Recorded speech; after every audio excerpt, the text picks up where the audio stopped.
Hello and welcome back to Sierra 2 Airsoft. Your intel on Wilson. I'm Raider. This is Fox. What do we got for him today, Fox? Alright, let me bring up my scripts. Oopsie daisy. I update you guys on my first line gear I'm putting together. It's still expensive, and today it's high speed gear. A new helmet gives insight into the future. Not literally. We look at it and we can see what might come to Milson. Anyways, Folded Gap surprises us with a massive turnout. We are kind of wishing we went to that. Oh, yes. And so we had it right in our hands. Deepfire is a sick new anti-tank shell for their for the AT4 and RPG-7. And why must they make this? Why must we be Gear Horse?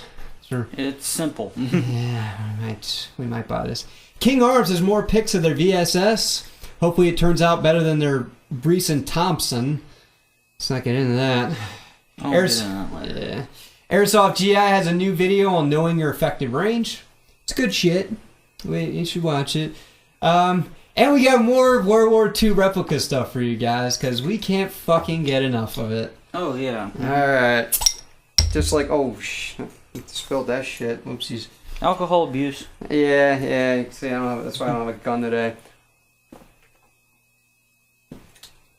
Oh yeah, being festive. God damn, it warmed up. I got Blue Moon Harvest Pumpkin Ale. It's like, I've had better, but Brace yourselves. Pumpkin flavored everything is here. oh, that does not go down easy. Ah, fuck this beer. God damn it. I got an IPA, but I'm not trying to get drunk again. Alright. Well, let's take a look at what I got today. I know most of the viewers are not checking out our YouTube channel, so I don't need to show too much stuff. But I still got my Endem stuff attached to. I got the high speed gear battle belt. I don't know if they're calling it a battle belt, combat belt, whatever the fuck you want to call it. It's a molly belt. And I have an old school Alice pistol belt running through it, which, you know, works. It's a $5 inner belt. I'm not going to complain. And I have my Endem shit to it. I have my what is this called? The M4 mag immediate access pouch. Yep. I got that running on there, and I got my Endem dump pouch, which I modified slightly. Instead of attaching to the molly, it's attached directly to the inner belt. And I took the top flap off because I got stuff running over top of it to keep mags from falling out. And the other high-speed gear I got is the I'm going to take this belt off. I got their bleeder pouch, which is basically they took their triple mag pouch and scaled it down. Now you can't even fit any mags in it. Well, real steel mags. You can fit a couple airsoft mags in there. But this pouch, you can use a buckle or Velcro or both. You pull on a little red tab and all your shit falls out. And it's designed for quick access to the medical shears as well. So they got a little snap closure. Yeah, it's got a snap closure, and the medical shears are on the outside. So you can run this on like your first line, very easy. It takes up 2 rows of molly, tight, just 2 rows of molly. You can run mags on either side of it, a general purpose pouch. It's out of the way, but at the same time, you know, shit hits, you know, if you're at the range or something, and, you know, shit happens, 80s happen, somebody gets hit with a ricochet, you can, you know, get them, cover the wound. It's not a full-blown trauma kit. That I would run on the second line or on the third line even. Yeah. But this is something you're always going to have on you, because if they strip your plate off, they're probably going to... That shows a lot of difference between you and I, because all my first line shit is everything I need to move, shoot, and communicate, and it all goes on my chest. You know, it's all on my chest. Yeah, I mentioned before, I'm going to have my shit divided up into 3 lines that I can strip depending on, you know, weight and stuff. Yeah, well, so I'm going to have medical supplies, food, water, and ammunition on my first line. Like, shit I'm going to need to survive. And not only that, I got my uniform. I got surplus ACU pants, size medium, so they're a little big on me. But I do have a small size, what do I got, True Spec? Yeah, I think it's a True Spec True combat Spec shirt. Combat shirt. The it's like a no-drip material. It's got Cordura fabric, which I thought was pure cotton, but it's not. It's like a nylon mix, and it's really good at wicking away sweat. I paid. Yeah, well, that's what it's supposed to do. It's supposed to keep the sweat from, rather than just soaking into one shirt and just staying there, which can lead to heat rash and some other, and it actually makes you hotter. This actually helps you wick it away, or if you're wearing a plate carrier, okay, I bought one thinking it was a joke. Pulled off my plate carrier after a 90-degree day and 90% humidity. And I caught a slight breeze, and it felt like I stepped into one of those giant refrigerators at like Walmart or something, And you don't have a cummerbund or side plates or anything like that, so you still got your sides. Oh, at the time I was wearing a full bore intercummerbund plate carrier. Oh wow, okay, yeah. See, I don't have that. I just got a front and back, so my sides are breathing. The way I figure it is, my arms are camoed, so they're gonna be covering my sides. Yeah, so. You just gotta make sure your plate carrier covers a lot of this, because sometimes the tan will show through. Oh, but the plate carrier is straight up tan with gray shit on top, so it's a good setup. And of course, I got my Atom belt holding up, which I might replace with an actual rigger's belt. It's real nice under the. If you're looking at me in the video, I got the belt really low, so it works fantastic for that. So it can slide up and down. You know what I mean? Like, it's not going to pinch my waist. Well, it's not supposed to give that much anyway. But Well, it happens, Sometimes they'll work their way up, the plate carrier will push it down. It happens. But it's got the padding on the inside. It's like jelly-like. It doesn't... I load this up with weight, so it doesn't slide. My concern is it with sliding clockwise or counterclockwise, up and down. I told you it was more due to weight distribution than anything else, because you said that it was the IFAC trying to turn itself. You put the IFAC, which in your case it was holding BBs, if I recall you telling me. Yeah. It was trying to slide its way around your back. If you had put that on the back, you wouldn't have had the problem. Yeah, the problem is it would have interfered with the dump pouch, which I run at the 6. You run yours at the 6. I run mine at the 9. Yeah, well, I mean, that's why I got the Surefire grip. It doesn't slide. Up and down. I mean, I don't have a lot of molly space. I'm a small guy, so when I run it, I can't run anything past the hips anyway, because it would interfere with leg movement. It doesn't really want to ride up from what I'm doing. I got it pretty loose. And basically, when I get weight on here, if I put it, real steel mags on here, it'll keep it down. It's a good setup, and it works for you. The pockets on the True Spec shirt, I might as well point this out. I got what do I got? A pen. Take that out. I got my notepad in there, and then on the other, I guess it's right over the tricep. I got my dead rag, and I think I'm gonna take my notepad out of there and put that in my the pockets on my ACUs. I can stick a small radio in there and run that as my first line. So if I take off my plate carrier for whatever reason, which I'll show next week, hopefully, I still got a radio on me. Mm-hmm. And, real little Motorola talk about. I got a couple of them, so they're nice. It's, it works for right now. I mean, it's higher end stuff. Well, except maybe True Spec. I mean, those combat shirts get up there in price, but for airsoft, I really don't need fireproof shit. I would like genuine multicam and not genuine multicam pattern, so it's got the silver thread through it, because it looks green as shit right now. Oh yeah, my high-speed gear shit, and my emblem is all gray. And the reason I do that is because I'm a civilian and this is real steel stuff, and I want people to know I'm a civilian if I'm ever out and about with this shit for whatever reason. And the other reason is this color fucks with people. From a distance, you can't tell if it's green, tan, and if they're guessing team based on gear color, they're just stupid. Well, what I said, between that and the multicam, it's just one more thing to throw you off. So it's just me being a dick, basically.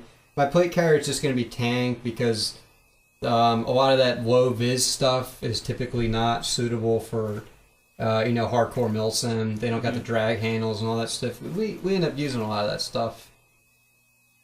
Yeah, depending on whose game you're going to, yes you do. Depending on promoter and all that. Yeah, there is some dragging, or even just that if you're like walking a guy.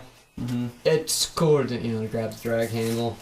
And of course, Raiders got I guess part of my first line would be my primary, which I don't quite have yet. He's got my secondary, which is going to be a WeTech XDM, although Rader's got the real one that I have, XDM 40, which honestly I'm a bigger fan of the M&P, but for like a shit hits the fan combat gun, something I know that's not going to fail, XDs, I'm not going to argue with those. It's got the perfect barrel length, it's got a perfect sight rate. It says you don't want to be too long, then it'll start interfering, starts interfering with your gear. Yeah. But if it's too short, that's, short sight radius, you're gonna pay for it. yeah, and it's going to be a combat gun. Like, your primary goes down, that's your fighting gun all of a sudden. Mm-hmm. So it needs to be very, very effective. It's got a fully supported chamber, great combat weapon. And I'm very happy Wii has a, fully functioning, or I should say Tokyo Maru, he has a fully functioning, because WeTech just copies whatever the hell Tokyo Maru is doing. Yeah, beefs it up so it'll take green gas, but that's about it. Yeah, so I might put some Tokyo. Yeah, I'm really happy the WeTech takes the high kappa barrels. Because I could make that, even with that Elite Force one, I was, head size targets at 30 yards. That's full blown combat range right there. For a pistol. Like, I can get in there and do damage with it. I mean, good gun. I'm just not crazy about the ergonomics, but it works. Yeah. I'm not going to argue with it. I'm not going to argue with a gun that works. The control layout is fantastic. I love the grip safety, believe it or not, because you never know if you got to shove that gun in there somewhere, and you can just take your hand off the grip safety and shove it in somewhere. Sometimes you got to, There's a lot of things about people realize that, what it's like, combat is, it's basically chaos. Combat, it's like, I think it was the Soviets that said it during the Cold War. One of the reasons that they could never predict what the Americans were going to do was combat is organized chaos, and the U.S. Army practices it on a daily basis. Yeah. And that's why I run my first line is so crazy with water and food and all this ammo, because if I'm down to just that, if I just had time to grab just that, I'm still highly effective. So that's my methodology. Not a lot of people share it. That's okay. And not a lot of people want to like running a heavy belt, but the high-speed gear one, designed for it. Designed very, very well. $75 for just the belt.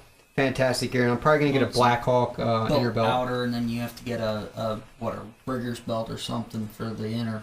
Yeah, they do make like a duty belt for $18 that'll match the color. I'm probably just going to get a tan Blackhawk belt because I had one before with a Condor belt, and the only thing I was impressed with that rig was the Blackhawk belt was very impressive. The only thing that sucked is you kind of had to take the belt out to readjust it, but it's a lot more low pro than the old school Alice belts. Oh yeah, it's Velcro adjusted. You can make very fine adjustments. Blackhawk makes good shit. It's just a lot of it's not for me the way it's designed. That's why I have some aversion to Blackhawk. I know it's good quality. It's just not for me. Except their duty belt. Duty belt's good shit. No. Anyway, speaking of gear, the future. Oh yeah, the future is now. The new Scully helmets that are coming out in the motorcycle world, and I can see some military and milsim applications to it with a little bit of tweaking. It's basically like a fighter plane helmet on crack. Yeah, because it gives you a heads-up display. It allows you to connect via Bluetooth, so you can use your phone while riding. That's actually good, because I imagine it'd be really hard to read text while you're on a motorcycle. No, what they're talking about is things like calling. Yeah. You got an incoming call. Pick it up. Okay. Yeah, I mean, you can talk and voice ride. Commands. You can talk and ride, like, it's not fucking hard. They got a 100, so you've got a camera right at your 6, so you can, that's sweet. On the back end of the helmet. Yeah, for changing lanes, motorcycle drivers see those stickers all the time, Beware of motorcycle drivers. I hate bumper stickers. That's actually a good bumper sticker. I see it I like the one, if you're not a drill instructor, get off my ass, but...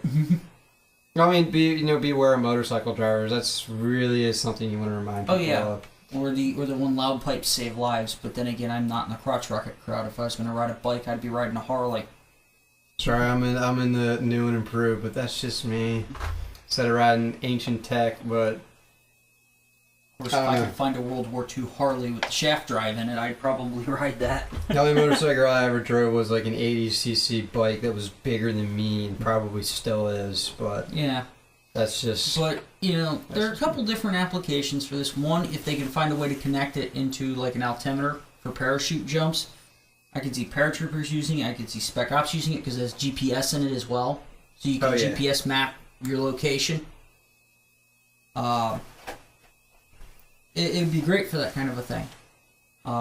Altimeter for halo jumps. Find a way to connect it in for a breathing apparatus. Be incredible.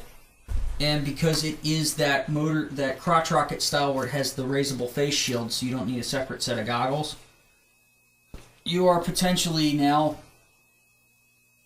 adding in, if you can find a way to make it a full ceiling system, you could potentially find a new helmet for airsoft.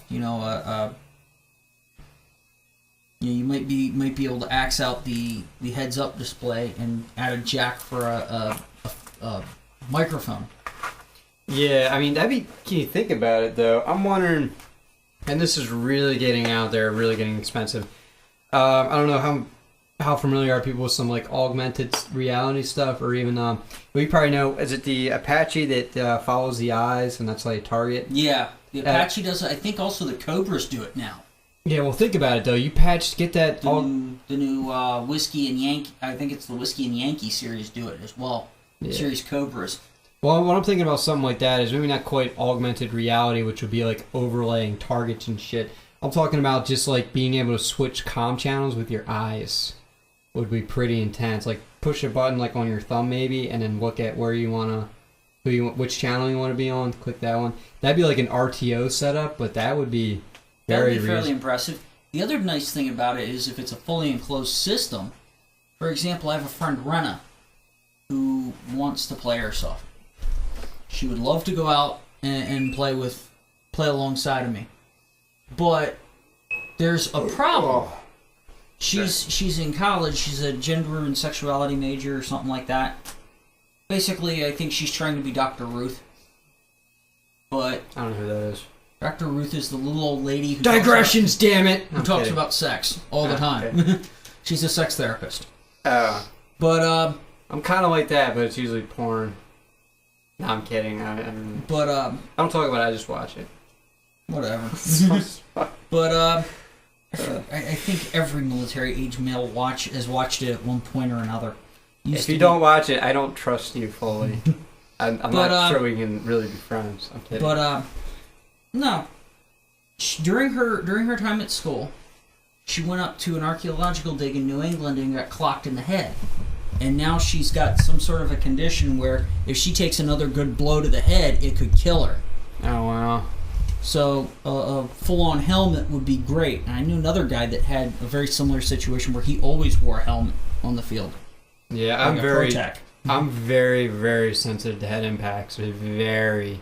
My doctor said don't play paintball years ago, and I didn't really listen. And next thing I know, I wound up with a 30-hour migraine. I got hit in the head with a paintball that did not break. That's a 3-gram projectile that leads the barrel at 300 feet per second. And unlike an airsoft gun, they hold their velocity better because they're heavier. And it didn't break. That swelled up. Yeah, I can't take head blows either, and they're like that could be a concern. I don't want to find out whether or not that could kill me. But head blows. It would be interesting to see one of these modified for airsoft usage. The potential downsides would be ventilation. Ventilation, sighting down weapons. This is a motorcycle helmet. The system itself, though, I mean, you probably have to cut out the part that covers the mouth. I forget what you call that, but the mouthpiece would have to go. I think that the system itself, integrating that into an airsoft helmet wouldn't be a bad idea. But, that heads-up display has been, especially polarized and everything. Yep. It would be interesting would to not see. be worth the effort. Now, integrating the system into... to see 10, 15 years down the road if somebody tries to do one of these helmets as a milsim article. Now, it'll probably hit, like, special forces or something. They'll have heads-up display and shit. Because they already got it in, fighter planes, attack helicopters.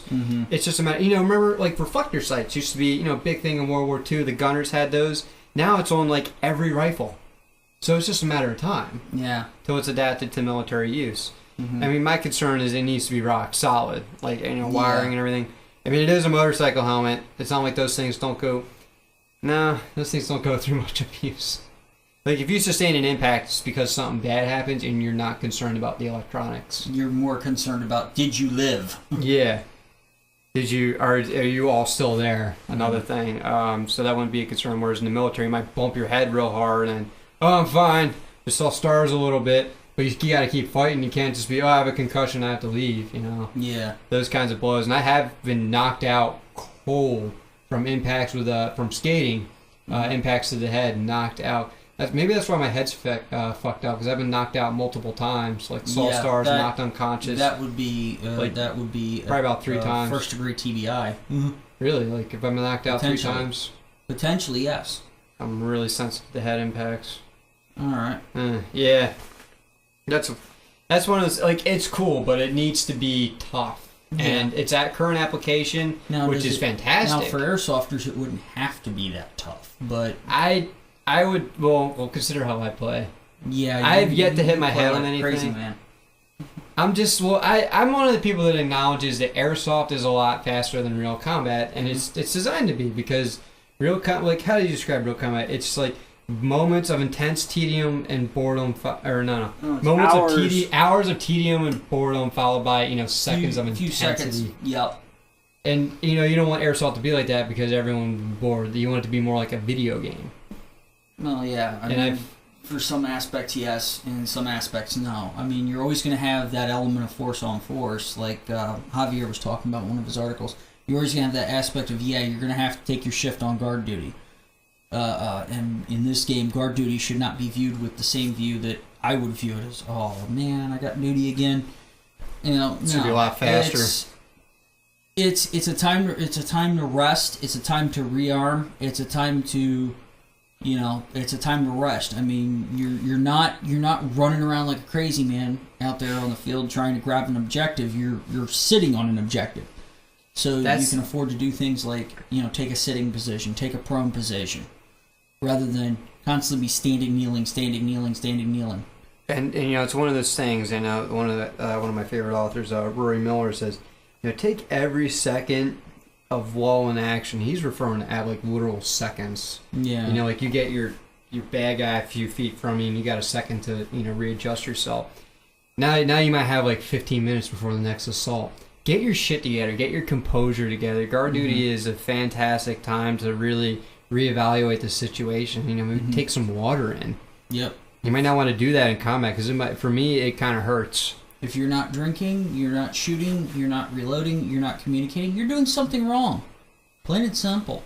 Yeah, and it looks like maybe this helmet, I'm thinking maybe, with this getting, closer to us, maybe some augmented reality where you always know where the objective is, integrate it with GPS. Mm-hmm. Shit's only going to get better sooner. Yeah. So augmented reality, for those that don't know what that would be like overlaying targets onto your display, overlaying an area that you need to guard. You would always know where it was. Mm-hmm. It'd be a cool thing. I wouldn't want that to be a crutch. That'd be my concern, was that people relying on this shit like a video game. Yeah. But at the same time, noobs would always know where shit was, If they could, those noobs that just buy shit because they can, for whatever reason. You could, plug that in their display. I'm like, you always know where that objective is. I'm just concerned about giving too much, that would be another concern, would be giving too much of a power to I've got the AOR1 and authentic cry, so you can't possibly hit me. They already exist. There's no getting around it. I just don't want this to is a tool. Power. You think about it though, it's a tool that you could use to leash them. Yeah. You know where the objective is because you have augmented reality. You always know where it is. No fucking excuse not to guard this target. No excuse not to get to this area. Mm-hmm. That's the way I see it. Is wow, now we got a noob tool. Yeah. Instead of having to look at a map and shit, you just know where it is. Yeah. Like a video game. But that's speaking of getting lost and massiveness. Yeah. Your game that we didn't go to. One of my favorite regional games, Fulda Gap, surprised us with a humongous turnout for the East Coast. It was 1,089 players total. That's nuts. I mean, on the West Coast, they beat us with a 2,000, but yeah. For East Coast, that's insane. I didn't think it would be that nuts. I know you talk about big numbers. What, 1,000 players? They had 900 players pre-regged as of Friday. as of that Friday before the game. I really wish I went to that. I mean, I was in the middle of getting my gear shit together. Mm-hmm. I was borrowing, but like, if you see pictures of me, that's all shit that was all shit I borrowed off a Raider. But now I'm getting my own high speed stuff. But yeah, but you know that it's a big game. It's also one of those games that tells you, teaches you that even though it's a regional game, so you do see the high caps, you do see the drum mags on the M4. That just means more players can show up. Yeah, well, that means more players can show up, and so you do see a lot of that. But at the same time, a good bit of preparation for that game, for example, not only comes from the airsoft store, it can come from the hardware store and the Walmart, and you actually have objectives that are very, very important. It's not simply a grab ground game because, yeah, you grab and ground, but at the higher level of command at that game, you have, so many what they call nuclear strikes and so many of what they call chemical strikes. Now, nuclear strikes are basically a ref going through telling everybody in a particular area they're gone and marking it off with tape because now it's got radioactive fallout. Oh, you know what I would say to them? Like, hey, remember how that Marine died in Call of Duty 4? You're all that guy. Get the fuck out. Mm-hmm. That wouldn't be that bad, but that'd be that bad. Yeah. You're that guy from Call of Duty 4. Yep, radiation poisoning is a bitch. Yeah. That was actually a decent single player campaign. There was that. I do gotta ask you though. Is this because they're getting this wide range of players? Is there like something for everybody to do, like something that the noobs can pull off? Yeah, because getting missions is a big thing. The big fight is you have right up there near the pro shop. You've got what they call Sim City, which is actually like a Mount Town type thing, and then you've got Firebase Rex. So you've got that, and they're separated by a tree line and like a dirt road. So you've got all this fighting in between that. So noobs are going to find themselves sucked there. Meanwhile, you've got 125 plus acres, so you have plenty of room to ghost around on. And because there are vehicles in this one, AT can be important. The chemical strikes that they use are, if anybody's familiar with maritime boating, boating. There's boats in this? No. But there is, for boats, they have these orange smoke pots that are supposed to float and they're supposed to continue to burn even when wet. And what it is it basically burns and it creates this orange smoke. If you get touched by the orange smoke, you were considered hit by a chemical weapon attack around. Okay. If you don't have something to represent a gas mask, which could be just as simple as a dust mask from Walmart. Or those players that already, wear those those masks as a face pro, which is not a bad idea if you get one that's designed to work with a rifle, which they're not hard to find. I often thought about mocking up on a paintball mask for it. I often thought about mocking up a respirator system, just hot glue to the face mask. That would be pretty modifying it per se, not cutting pieces out, but hot glue, something that looks like a CBRN filter to it. Yeah, or just, gas masks. I mean, it'd be cool if, all the Half-Life 2 fanboys. Oh, yeah. Yeah. Squad, we got Freeman.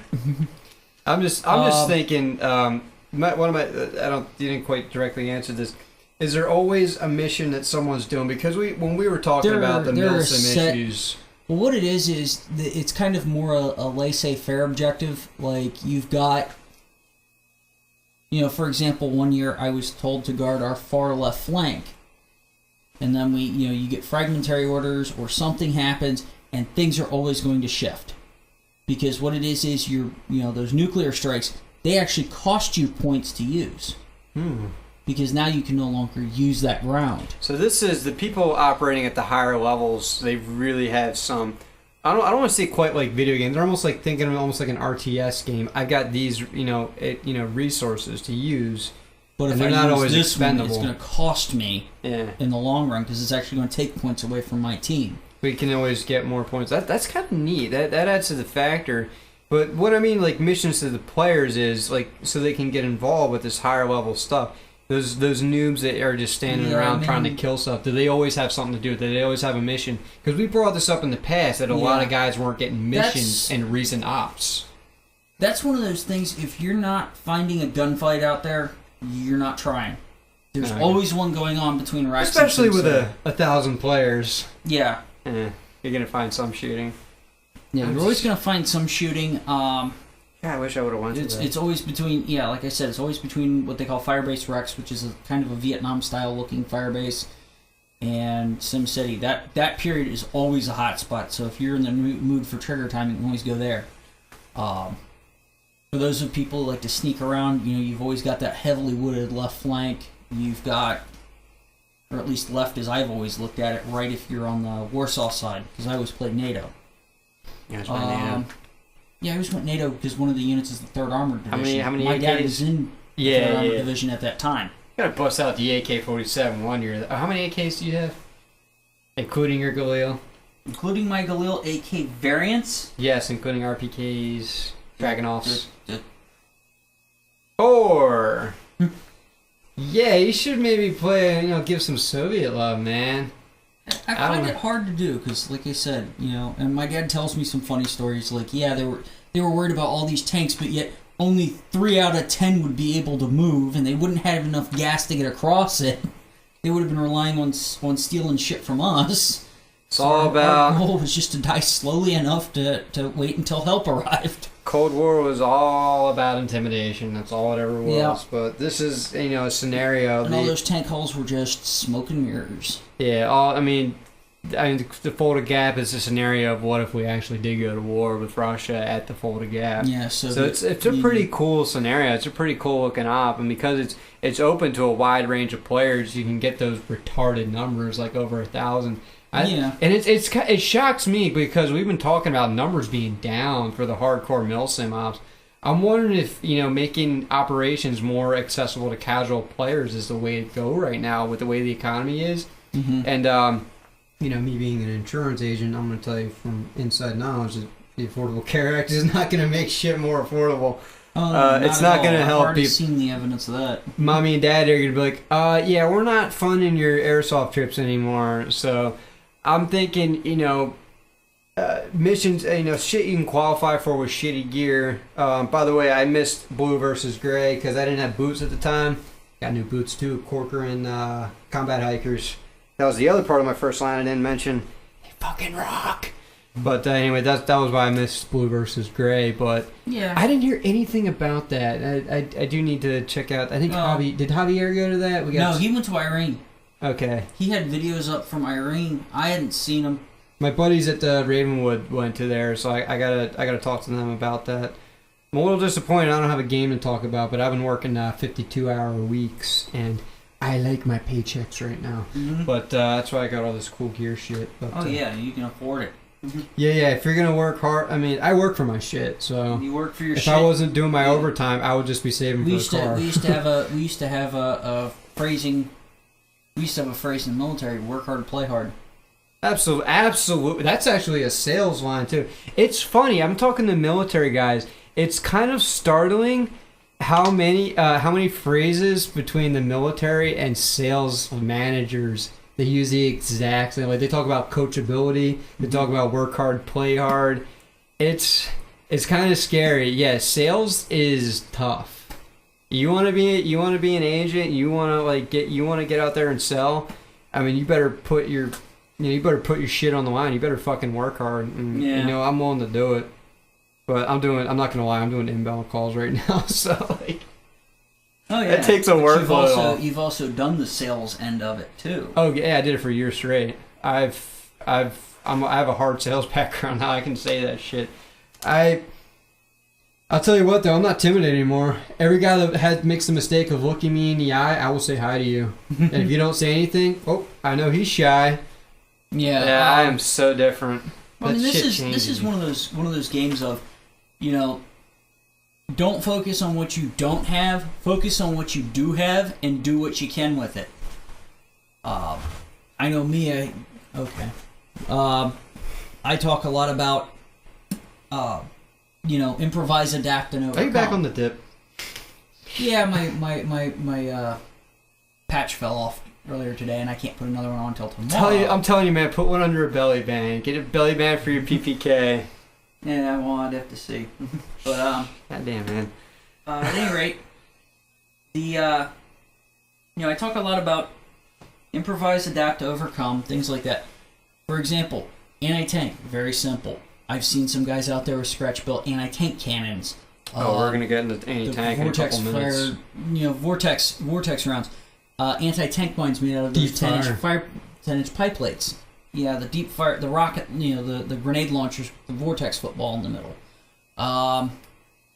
And speaking of that, Deep Fire has a new anti-tank shell out for their listing is the AT4 and the RPGs, probably the RPG 7s that I've seen.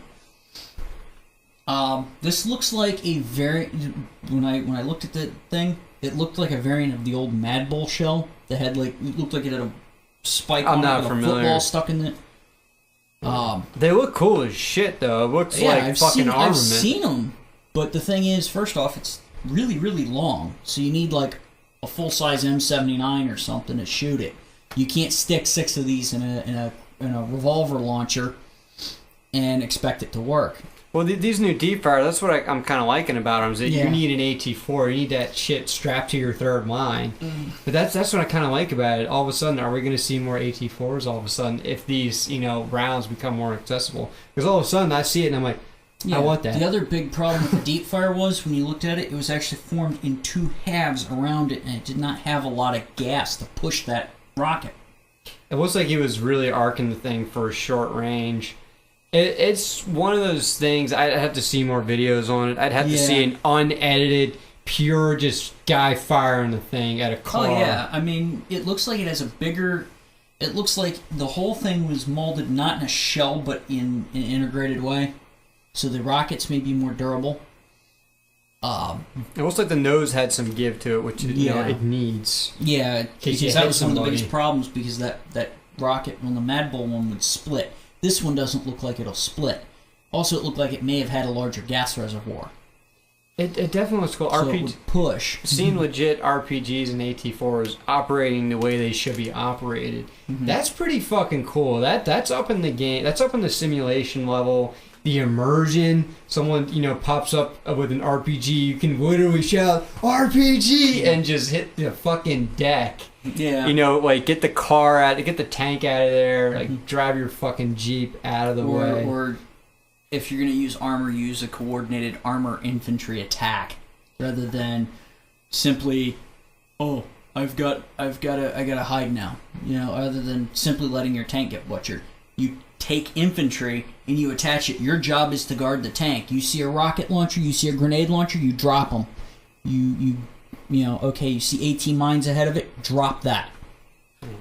Shoot them and drop it. Do they usually have designated spots on the tank you're supposed to hit? Because I know with no. Oh, you just hit the thing and it's done. Yeah, because you're talking about something too unpredictable. Yeah. Yeah, I mean, there's a couple different ways you can go. Weak spots on a tank that you're often taught about are the top of the tank, because nobody thinks to armor the top of a tank, which is why tanks tend to do well in built-up areas. Because there's a couple ways you can kill a tank in a built-up area. You can either A, hit it from the top with a rocket launcher, or B, you run that bastard into something that's got a basement. You let the multi-ton monster fall into the basement. Unless you're dealing with a Challenger, good luck taking one of those fuckers out. Oh, I mean, even you're talking about dropping it into a basement. Oh yeah, basement. Yeah, that'd be a good move. Yeah, you're talking about all the torsion bars and the suspension are going to be gone. That would be probable. I know with the Challenger, I was watching a little documentary. They took out all the viewports on it. They were blind.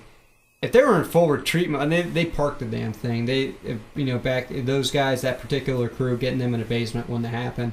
They parked the thing. They were lighting it up with RPG fire, and they just waited for reinforcements. Yep. They just pinned the thing. RPG over. Where the hell was their infantry support? I don't know. You should always have infantry backing those tanks. Well, it's just a story where they lost all the viewports. They just parked the thing. More Challenger tanks showed up and fucking killed them all. So. Yep. Which is a happy ending. That's the way you gotta go. Happy ending.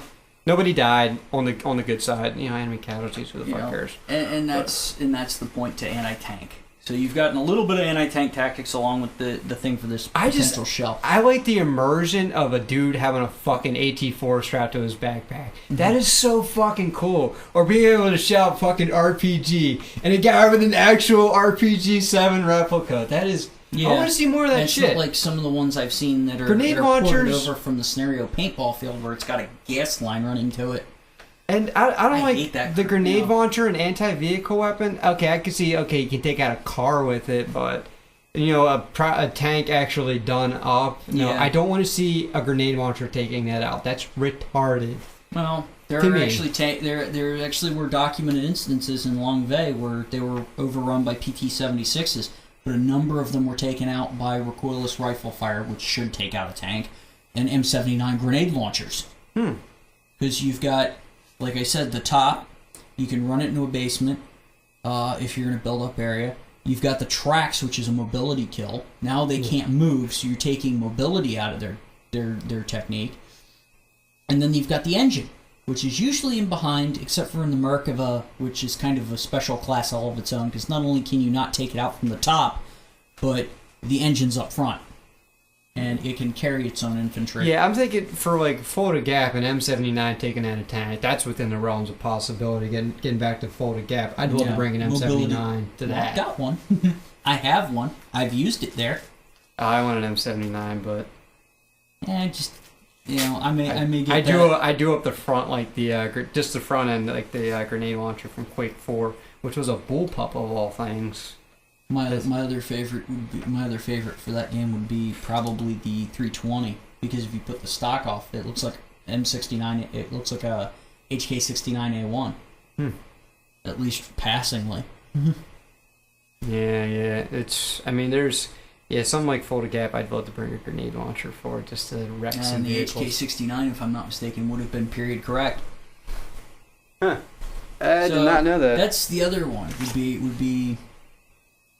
I would love, I'd love to see if it would fit my M320 or my 79. So that would be be a good one to set up. 6, 7, almost 7. But right. deep fire, it's for me, it's really the immersion. Yeah, It's the immersion. I could say that over and over again. I'd like to see if it's more effective than the old Mad Bull one. I mean, it's more durable. Yes. If these things, well, think about this. If these things show up more and more on the field, these AT-4s, RPG-7s, all of a sudden, could you imagine rule stats being, okay, grenade launchers, they're not anti-vehicle anymore. Those are anti-infantry, and now you need to have now you almost need an AT-4. Going back to the Fulda Gap scenario, they have different classes of vehicle. For example, trucks. Yeah. Or its own separate class. Recon vehicles, which would be like a Humvee with a tow missile system on it. You have your full-bore tanks, your armored personnel carriers. And there's different rules for, okay, you hit it with a grenade launcher, now the vehicle can't move. Or the vehicle is now out, depending on the level of armor it would have.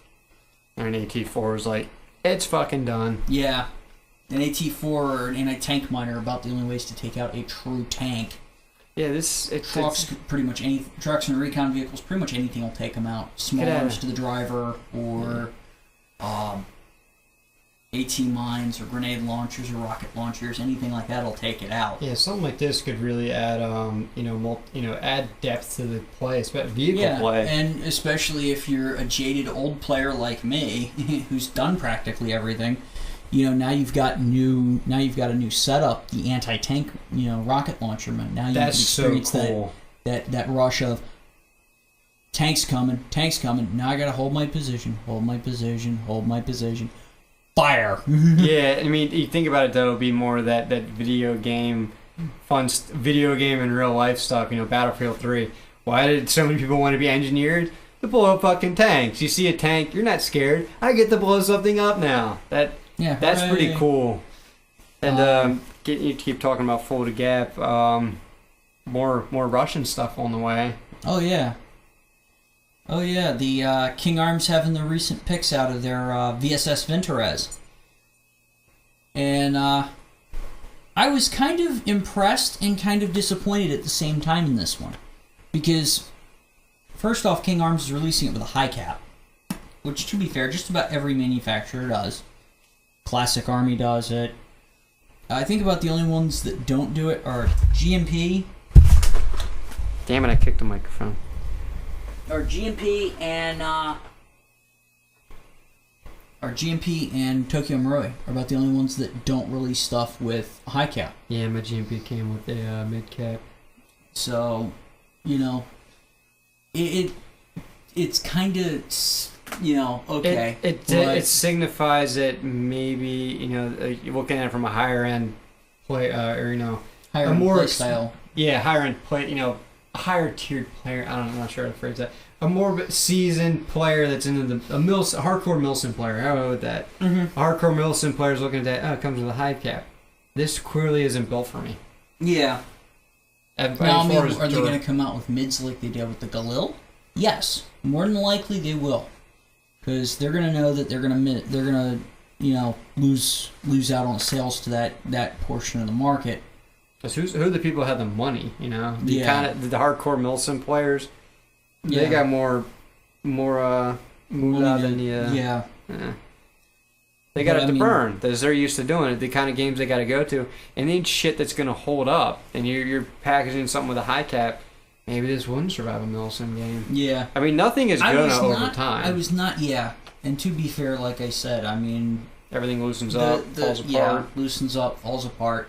Plastic bodies break. That's why when you have a $500 gun, like, you better throw in some nice extras. And well, the only people I see doing that is like VFC, and their shit holds up, right? Or is it just like VFC everything else? Seems to hold up okay.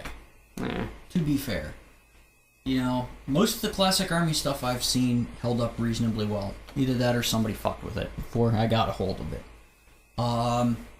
G&G holds up. GMP definitely. GMP holds up reasonably well. I wish I could be one of those people that modified like real steel uppers. Now, I was not impressed with the way that they did the stock. The graining just did not seem at all realistic. Yeah, we gotta. I mean, this is kind of a wait and see thing. Because remember how the Thompson turned out? Yeah, because the Thompson turned out like shit. Plastic body Thompson. Are you fucking serious? Sorry. Even the Tokyo Marui, that top portion of the body at the very bare minimum was metal.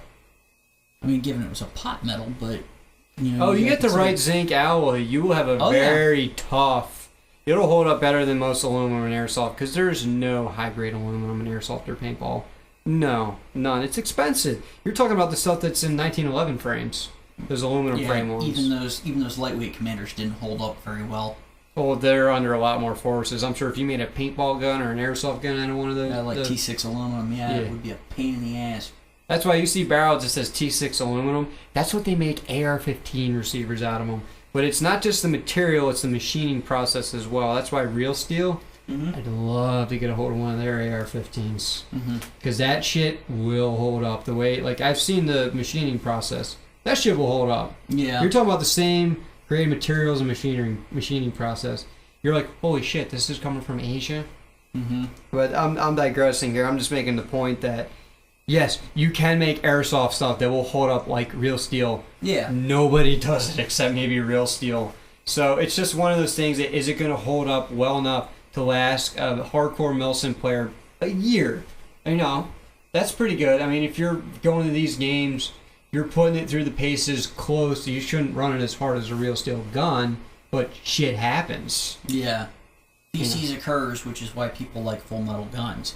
Yeah. I mean, I can remember when I started playing, one of the rental places had Tokyo Marui M4A1s, which came with a plastic receiver. And damn. You know, a lot of them, the bodies were zip tied together, you know, between the upper and the lower.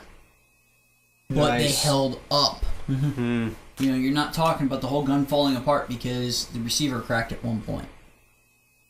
You know, you replace Real Steel guns break catastrophic failures. I mean, Beretta 92s with slide failures. Yeah, make sure you got iPro. You're shooting one of those, but yeah, I've seen ARs. I've seen M16s do it. I've seen M4s do it. You know, breaking receivers. Shit happens. It's just it's that more famous likely HK416 video where they did what they called an over-the-water test. They submerged an HK416. They brought it up, racked it, and fired 3 shots. It did just fine. They did the same thing with a direct impingement M4. It blew up on the first shot, and it showed you pictures of where it blew out. And that's a realistic scenario. If you're a Navy SEAL and you're emerging from the beach, you might have to shoot somebody as soon as you get the fuck out of the water. Not just the SEALs. I mean, you could be dealing with the Special Forces. You could be dealing with this Force Recon, because Force Recon. How can you tell how can you tell some of the reconnaissance Marines, the MARSOC guys? Because they'll have this scuba bubble and then the jump wings underneath. They have to be scuba qualified because we're maritime littoral area service. So you want some short stroke piston action right there? Yeah. Mm-hmm. Oh, I mean, you fire your 1911 underwater. Have I? Wait, yeah, you can fire a 1911 underwater. I guess you could transition to your M45 and pop them from under the water. Oh yeah, there is that. Not your AR though. Yeah. Not your AR. Not if you're using standard M4. Yeah. But I've seen some evidence some of them guys may have gotten or may be getting 416s. Nice. You know, they may have started getting them. Well, you do have your M27. Just have that guy shoot from underwater. Oh yeah. Shoot a lot of rounds from underwater. That would be a good one.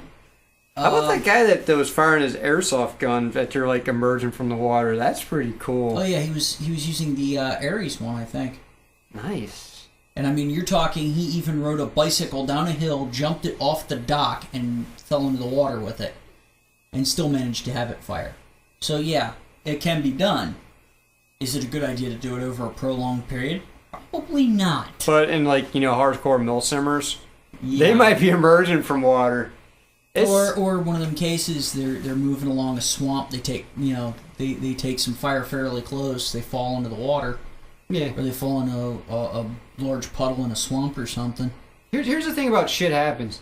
It doesn't happen often. But when it happens, it happens to you. Yeah. You want to be able to get through it. And if you got something that's going to almost guaranteed to fail you in that situation, you don't want it. And that's the primary concern about the VSS. That's why I watch myself, because my dad even says, you are the walking personification of Murphy's Law.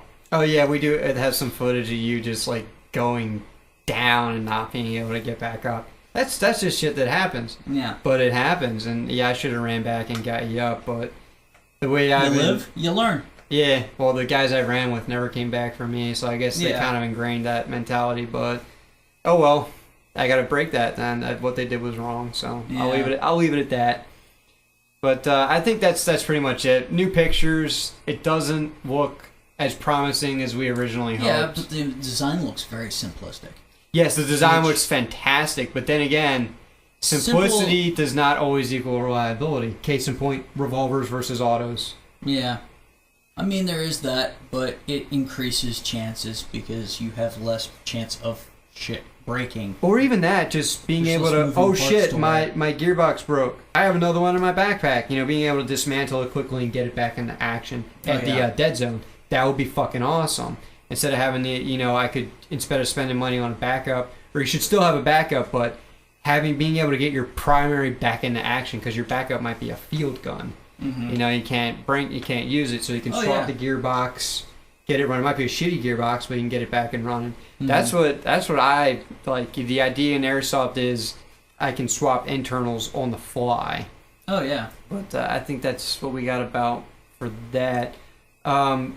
We talk about with Javier's training day, which is a video I still need to get done. Of course, with my hours right now, I've been on the computer twice this week. Yeah. And so, yesterday I was sick. So, good luck finding me and a capability of editing videos. But he talked about, there was this section that's in the video, and I've left most of it in there. He's talking about effective range. And a good bit of the training we went to with Javier was geared towards knowing your effective range. And Airsoft GI did a video on knowing your effective range. They didn't quite get into the point where Javier brought it up, whereas the guys that know what they're doing already know your effective range. Oh, yeah. So if you don't know your effective range and the other guy does, and you're trying to engage, you're digging yourself into a hole. Yeah, because you are just fucking yourself. Not only has he gone from possibly unaware of your location to now he is completely aware of your location, and he can dance around you. Yeah, he can just keep going. Like, that guy saw, there's a guy there shooting at us. All right, let's keep going. We'll take him out later. Or, hey, you sniper, yeah, can you take out that guy? He's kind of annoying. Yeah. It's a free target, Just one less guy we gotta hit. They already know we're coming. Shit like that. I mean, you're going up against experienced players. They might have superior guns, too. Yeah. If you don't know I have a G36C. I know my range is shit. That's why I learned the hard way you gotta move in. When I moved in, I got a lot more kills. Mm-hmm. Killing power can help you, especially if I'm guarding.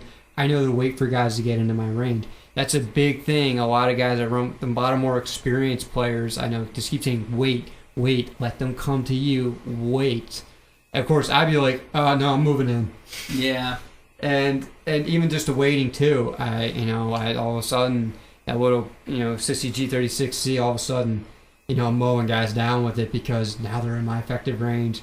They're in the range where my dot sight's dialed in, my hop up's dialed in, I got the crate ammunition. Mm-hmm. They're going down left and right because I was able to use that element of surprise. Oh yeah, and so now you're potentially not only giving away your location when you're firing outside your range. Yeah, but you're not only that, but you're wasting ammo. Now, to be fair, I played gunner, so wasting ammo is kind of my middle name. But to a point, people are going to look at it as wasting. A lot of people are going to look at it. A lot of less experienced players are going to look at it as wasting ammo. I'm putting ammo down, at periodic points, even if I don't have anything there, because if somebody's sneaking around, I want them to think twice before going into that area. Because if I spot them, they're done. Especially if you're sure it's not a weapon. Yeah, especially if you're sure it's not like a guy that really knows his shit, who's and you should be able to tell. Yeah. Like if a guy's moving in a manner that, okay, I'm not even going to bother shooting at this guy, and you're going to know. Yeah. If it's a kid that's just moving along, coming at you. I'm talking about a short burst, maybe every 15 minutes. That's for area denial. That's kind of harassment interdiction type of stuff. Yeah, that's the way to use that's it. What But when you know more about how to use that platform than I do, as we have proof of that. But you're talking about that's how you would use it in an area denial. So yeah, if I'm defending an area where I know they're going to be coming, like okay, they're going to come around this way. And I'm already here, so I'm not going to fire until they get to this point. Yeah. I'm just going to call them out. I might put a few down to make them move slower, but, once again, area denial. Yeah. Make them move slower, so I can slow them up for somebody to come around them. Yeah. And, of course, there's always going to be those guys that you just see and, they already know I'm here. They're moving around. Yeah. Those guys, you want to wait for the dum-dums that are coming in behind them and, make them think Mr. twice. Dirty Dirt. Yeah, make those guys think twice. When we go to effective range, let's go into how did Javier establish your effective range? By literally taking us on a 100-yard range and seeing how... 75, I asked. Oh, 75, oh. It was a 75-yard range. I mean, 100-yard gun, you're not going to see them very often. Yeah, let's just be honest.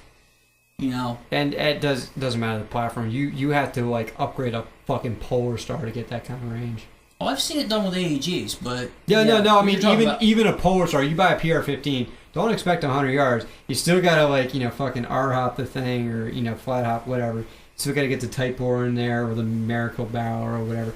Whatever the platform is, you're doing a lot of work to get to 100 yards. Yeah, you were talking about a lot of work. But not just I know money. my usual method of establishing. I've seen people take metered ranges, and they'll tell you, okay, you're making consistent hits out to 40 yards. 40 yards is your effective range. Take this, look at it, memorize it. That way, when people are this close, you can start pulling the trigger. And if you have a stock ICS L85, you have retarded stock accuracy. 60 yards? You're fine. I'm afraid to put a tight bore in there, and I'm like, dude, we have actual gun range with this. Yeah, and 100 yards. I wouldn't say 100 yards, but we could probably get it up to there. We could, yeah. It would take some work with the hop and everything. Yeah, because what was the thing, Chrono, the last time we had it out playing? Oh yeah, 315 with a 2.5. So you're talking. Was just some work? I'm saying some work. 2, yeah. 315 with 2.5s. So yeah, that's talking about with 2 O's which is what we other put places chrono at. we put some 2.8s in there, up the spring a little bit, put a type roar in there, do some serious work to the hop. We can get that thing up to 100 yards. Yeah, it's got some potential. 508 barrel in there. Yeah, 509 millimeter barrel. Yeah. I know some places go 508, some places go 510. 509 is one of the longer production barrels. Anything over that really doesn't give you any benefit to the range anyway. Yeah. But yeah, I mean, some people will shoot at somebody. Some people will, like, for example, when we do our tests, I use a 55-gallon drum because you'll hear it. You know, because sometimes you do lose track of your BB long before that case. But that's something to go over. It's a good point. Don't lob them. You know, because he's talking about people, you know, trying to artillery them in. You're not going to be as accurate. Don't use paintball tactics. It's a different, and I'm not just, you know, downing paintball. It's different tactics. It's a different projectile. Mm-hmm. Paintball you can pull off because it's a 3 gram projectile. You can do that artillery shit and still have it break. Yeah, and some of this arcing stuff is actually part of the reason that some people get pissed off at larger games, going, he's not calling his hits. He's not calling his hits. Unless you have shower shells, then by all means arc it. Yeah, well, that you don't have a hop up to augment, but. Oh, it's also low actually, there was a hop-up made for those shells. But they were really? only for the Sun project, and you had to take the 203 barrel and drill into it, put the thing in there, screw the screws on. Sounds like a Sun project. Yeah, it was a Sun project, and it was you had to literally take it out and tune all those hop-ups, if I recall correctly. It was ridiculous. Like, fuck it. I'll just use a Nerf round at that point. Yeah. Well, I mean, that's pretty much well, let's face it, that's what most people use the thing for. I see a lot of shower shells, but that's just this region. But it's CQB, too. You know, I'd throw one of them in there for CQB. Okay, that's like a first I'm person. running out of ammunition. Pop! Sounds like a I'm first person. going to give you something else to think of. It's like the double barrel from, you know, using the secondary mode in Blood. It's like a first person shooter shotgun with ridiculous spread. I recently finally fired a shotgun. I bought one, as you saw last episode, and I'm like, there's not a lot of spread on these things. But people were telling me how tight they are. Actually, the rounds I had were really wide. 15 yards was like, holy shit, I have a shooter game shotgun. Mm-hmm. But it's still not Call of Duty where it has to be point blank. But yeah, it's a good video. It's simple. It's quick. Watch it. Just if you're new, just watch it. Just watch it. Even if you're experienced, it's points that you need. Let's be honest. Airsoft GI put it out to, you know, because what are these big companies putting out these videos for? To sell shit. Yeah, buy shit. Upgrade your range. Upgrade your hop up. Yeah, upgrade your hop up. Upgrade your barrel. And they did plug his Bob's Training Camp event. You know, Rebel Training Camp event, so it may have been to sell admissions to that too. So it's regardless, it's an informational video and it's good shit. It's good stuff. It's good stuff. We're not down on it.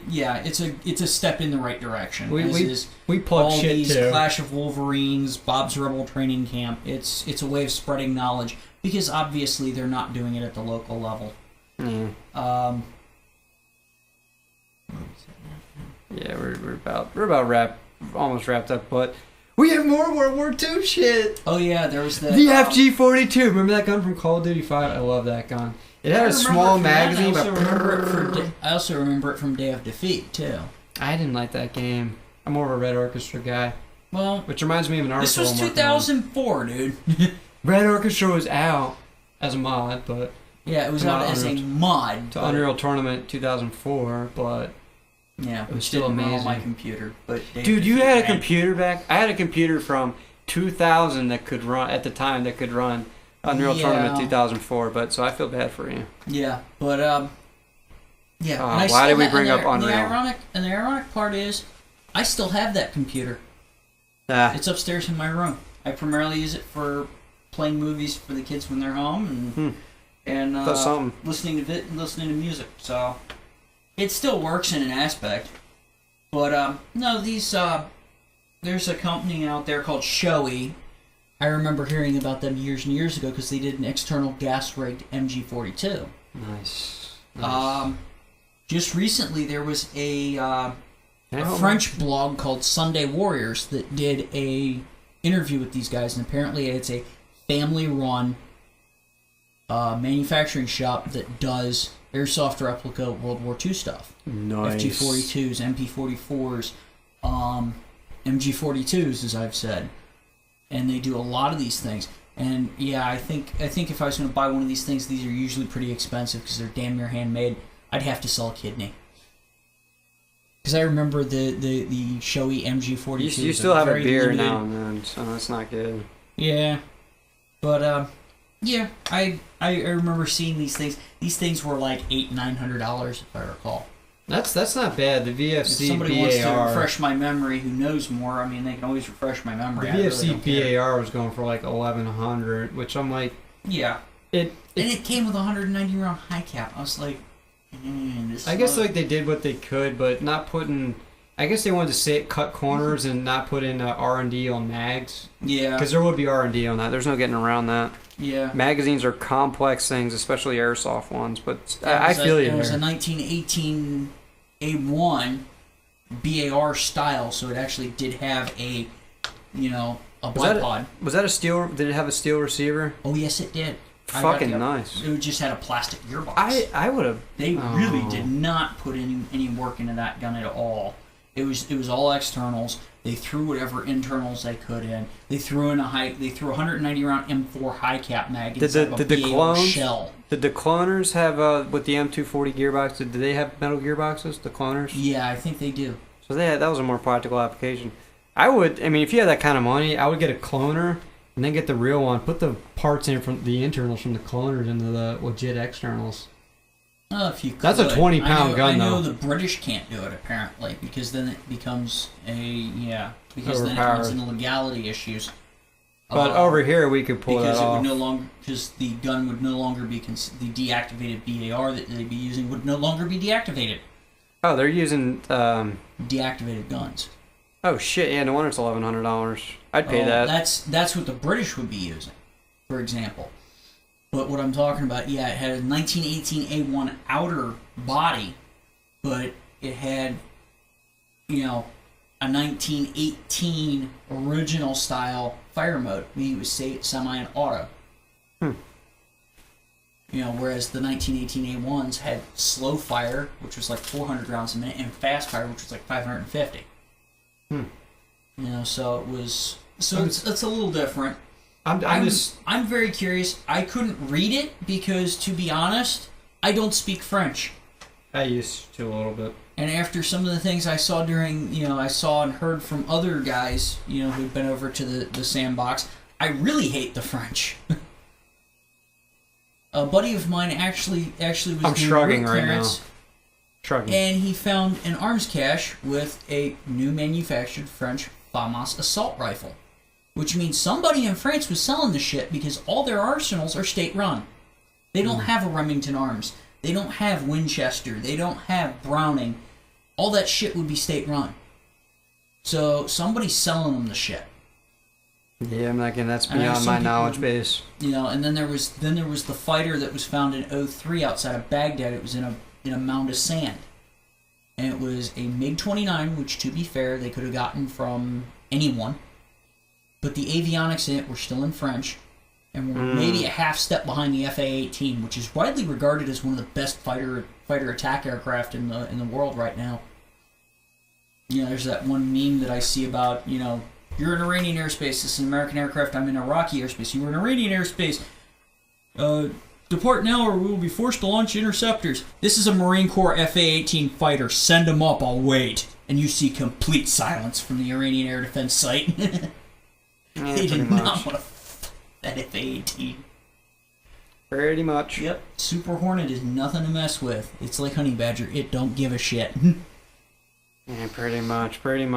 Yeah, but every time we see World War II replica stuff, we always have. I still play World War II games all the time. I picked up another copy of Allied Assault, which is a classic. Not as good as I remembered. It's like okay. It's like there's a reason why I didn't, in that time period, the early 2000s, I didn't play the tactical shooters because they all kind of sucked. I was still playing Quake and Unreal Tournament and all that good shit. But Rising Storm, I recently picked up, fucking awesome standalone expansion for Red Orchestra 2. I'm doing like a little article on PC Milsim, but Rising Storm's a good one to pick up. Stuff you could get on a closed server with your airsoft team, and at least you're not actually moving, but you're practicing tactics, communication, tactics, things like that. Here's the cool thing about the World War II sims: it's almost at like the same technological level with the comms and everything, the PC comms. Mm-hmm. It's like the same technological level we're at with airsoft. Mm-hmm. The Red Orchestra is great, especially the original. Taking out a tank is like. You have to take out the tank the way you would back then. You had to hit it with the anti-tank rocket launcher right between the turret and the body, and it's easier said than done. I never pulled it off in the first game. I tried multiple times. I never pulled it off. You had to know the trajectory of the gun. Could you get under the dead? Could you get into the dead space under the guns and slip a satchel charge onto the engine deck? I never tried it. I know in the new one, you can take out the magazine. They got a lot of anti-tank armament. You got mines. You can take out the treads. You can fire. If you can get a shot through to the magazine, you can blow up the whole tank. You can kill the individual crew, and then the commander has to move in and like take over his spot. There's actual tank crews. It's fucking awesome. Oh yeah. So you need like a bunch of players that know their roles. You can kill the individual crew members. You can take out the engine. Oh yeah. Put the tank dead in its tracks. It's a full-blown tank simulator. And even though the infantry part was kind of dumbed down over the first one, the tank was... You need to know how to operate a fucking tank. It's a fucking simulator. That you felt bad for you almost felt bad for the Japanese during that war? Oh yeah, Rising Storm was unique because the American weaponry, it's a 30-06 semi-automatic, and the Japanese still have bolt-action rifles. It's not fucking fair. You go in realistic mode, a single shot center mass, they're done. Extremity you can heal, but same thing with the bolt action. You get shot in the extremities. If you wrap it up fast enough, you won't bleed out. It's very brutal game. And here's the thing, when you're playing against the Germans, and this is why I'm kind of like in gray gear, you fucking blend into the urban environments. Oh yes, the Feldgrau was a wonderful camouflage for that time frame. And then you also had the Marines' reversible brown and green patterns they used. The problem with that is the Japanese had a very similar color. Mm-hmm. And here's the thing. This is how realistic this game is. I killed an officer that he decided to be all rogue and noob and shit. I shot him, picked up his sword and started playing with it. The rest of his squad comes over, just ignores me. They go right past me. I had a fucking BAR, whipped that out, fucking killed the whole fire team. I'm like, you fucking they thought I was the commander I just killed because I was playing with his sword. This is how realistic this game is. Like, you need to really... color distinction. Pay attention to things like helmet design and things like that. Not only that, but the way they hold the rifle when they sprint. The Germans hold it one-handed. The Russians hold it two-handed when they sprint. Mm-hmm. So if someone's retreating and they're holding it with two hands and you're a German, shoot that guy. Yeah. Shoot that guy when he's running towards you. You really need to pay attention to these little things. Oh, yes. And the Japanese are just like they're the way they hold themselves together is even looks a little similar to the Americans. Mm-hmm. You gotta look at like you said, helmet design, armament. If they you see the bull hand or anything like that, shoot them. And the Americans just have the same firepower. The only thing is that they got the 1911. They hold it one-handed and it recoils like a mofo. Because that was in the day. That was how you qualified. You qualified one-handed. You could go like this, or you even go European style where you've got your hand in the small of your back and just go. But it's interesting though because all the other pistols in the game are fucking pea shooters. The only one that has any tactical value is the silenced Nagant, the revolver. Oh, but you need to kill 300 people with it until you unlock it. That's one of the few revolvers you can actually suppress because when it fires, the cylinder actually presses up against the barrel. It creates a gas seal. Yeah, the interesting is it's the only suppressed gun in the whole series. That's odd because there's also the Bell Rod, but I'm getting into historical stuff. It's all you have is it's here. The first one was called Heroes of Stalingrad. Mm-hmm. The original Red Orchestra 2 was Heroes of Stalingrad. So you have the Germans and the Russians, and the only inaccuracies is that they had the MKB and the I think it's like the SVT-40 or something, the Select Fire Assault Rifle, which was not used in there. They just put it in, for Call of Duty fans. The SVT-40 was a self-loader. You're talking about the MP-44. I'm talking about the Russians. Russians didn't have a select fire. They had a select fire assault rifles. Those pre-World War II, actually. That made... trying to think of the name, and it's right on the tip of my tongue. Tyrov or... Simonov? No. No, it's a Simonov. One of them. He made an anti-tank rifle, and no, I might be wrong. Simonov based his SKS, the Simonov auto-loading rifle was based off an anti-material rifle. I'm not sure if he designed that one, but it was a semi-automatic Simonov anti-material rifle. 14.5mm rifles. So did Degtyarev. Oh, maybe he did design that one. The Simonov one was a single-shot bolt action, and the Degtyarev was a semi-auto. There's the Simonov rifle here, and I can grab this that's because the bolt's out. Yeah, that's the Simonov rifle. Yeah, this was based off a World War II anti-material rifle. Yeah, it was based off the PTRD, the Degtyarev design. You are absolutely correct. Monitor went blank. But, that's an interesting hardcore shooter to pick up. It's not as realistic as the original Red Orchestra. That one's a masterpiece. The problem is it's running on the Unreal 2.5 engine, so there's collision detection problems, and you have ridiculous stuff like shooting guns out of people's hands. Extremely rare. I had it over a couple-year period. I had that happen once. Yeah. And no one has a sidearm unless you're an officer, so I had to go find someone's gun. So that was nuts. The original, plus the graphics age. This is mid-2000s. Doesn't look as good, and it's got, of course, engine problems. But the new one, the graphics are retarded. They got a new classic mode, which is more like the original, so you have more recoil. You have to balance the gun up against stuff to control the recoil and accuracy. So you literally have to think of everything. The original was much more like that. The problem when Red Orchestra 2 came out, it didn't really matter. I was hitting guys at 140 yards with an SMG in full auto. I was like, what the fuck? I put in 30 hours and quit. But Rising Storm, I just wanted to play as the Americans. Mm-hmm. The M1 Garand, semi-automatic. When you play those original games and all of a sudden you're handed a semi-automatic 30-06, you really appreciate it. Or if you're an officer and all of a sudden you have a Colt 45 and a fucking Thompson with an 80-round drum mag, which depends on the mission. Mm-hmm. It depends on the level. Some missions you have the old drum mag, the old 1928 one. Yeah. Sometimes you'll have the 20-round stick. Mm-hmm. The M1A1.